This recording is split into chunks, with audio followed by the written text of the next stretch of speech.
Operation devil হান্টে প্রতিদিনই আটক করা হচ্ছে আওয়ামী নেতাসহ বিভিন্ন অপরাধীদের। গত ২৪ ঘন্টায় চলমান অপারেশনে গাজীপুরে গ্রেপ্তার করা হয়েছে সিরাজগঞ্জের ৬ আসনের সাবেক এমপি চয়ন ইসলাম সহ ১০০ জনকে। এ পর্যন্ত সারা দেশে আটক করা হয়েছে ১৫০০-এর বেশি। আইনশৃঙ্খলা বাহিনীকে আরও কঠোর অভিযান পরিচালনার পাশাপাশি আদালতে দোষীদের জামিন না দেওয়ার অনুরোধ বৈষম্য বিরোধী ছাত্রদের।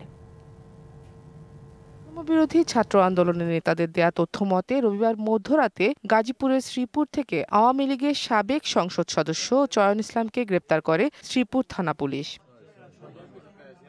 এছাড়া আইনশৃঙ্খলা বাহিনীর চলমান এই অভিযানে গতকাল রাতে রাজধানীর উত্তরা থেকে গ্রেপ্তার করা হয় গাজীপুর মহানগরের যুব মহিলা লীগের সাধারণ সম্পাদক আনোয়ারা সরকার আনুকে। সানবিট সব দিবে সামাল। সানবিট ম্যাজিক প্রেস ডিশওয়াশিং এর মাথা ঘোরানো সলিউশন।